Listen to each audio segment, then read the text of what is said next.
চিত্ত যেথা ভয় শূন্য উচ্চ সেথা শির।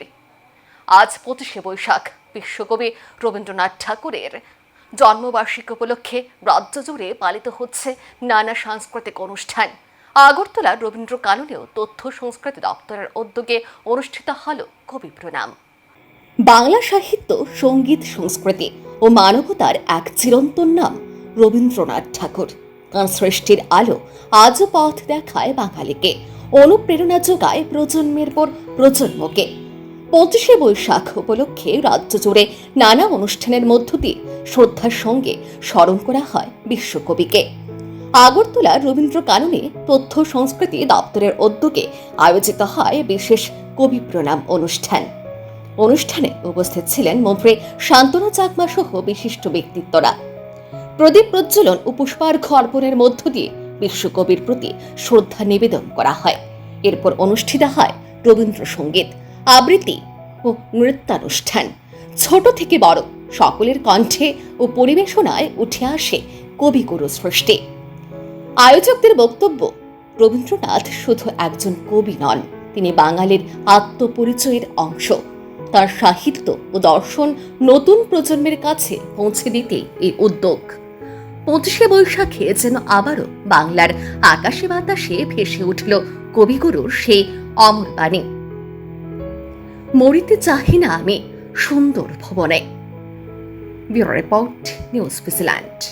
আমি অত্যন্ত আনন্দিত যে আজকের এই অনুষ্ঠানে আমি উপস্থিত হতে পেরেছি। আমাদের শুধুমাত্র এটা ছোট্ট অনুষ্ঠান আমরা বলবো না, এটা একটা আমাদের গুরুত্বপূর্ণ অনুষ্ঠান, যেটাকে বাদ দিয়ে কিন্তু আমাদের দেশ আমরা এগিয়ে যেতে পারবো না।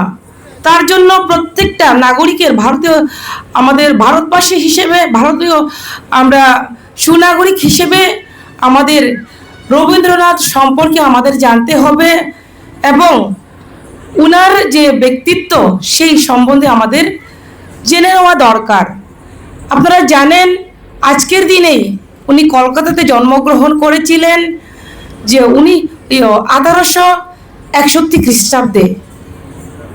উনি বিভিন্ন ক্ষেত্রে, হোক সঙ্গীতের ক্ষেত্রে, হোক সাহিত্যের ক্ষেত্রে, হোক উনি বিভিন্ন নাটক থেকে শুরু করে, গল্প থেকে শুরু করে সমস্ত দিক দিয়ে কিন্তু উনি পারদর্শী। তার পাশাপাশি উনি দেশপ্রেমও কিন্তু, উনার ভূমিকা কিন্তু অপরিসীম।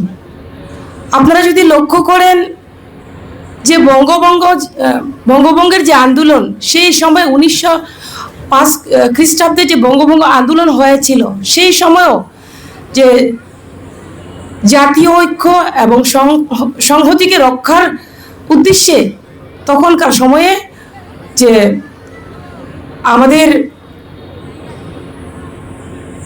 আমাদের যেটা আমরা সবসময় পালন করে আসছি, রাখি বন্ধন উৎসব, সেই উৎসব কিন্তু সেই সময়ে উনি উদযাপন করেছিলেন।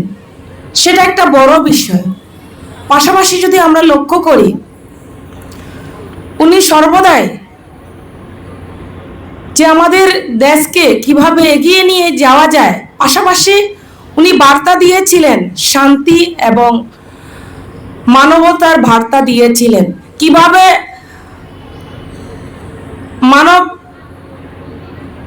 মানবের পাশাপাশি আমাদের প্রকৃতিকে কিভাবে ভালোবাসতে হয় এবং কিভাবে নিজের স্বাধীন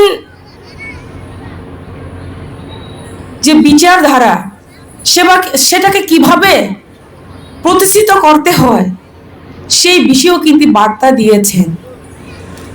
তো আমরা একজন ভারতীয় হিসেবে আমাদের যে ভারতীয় সংস্কৃতি রয়েছে,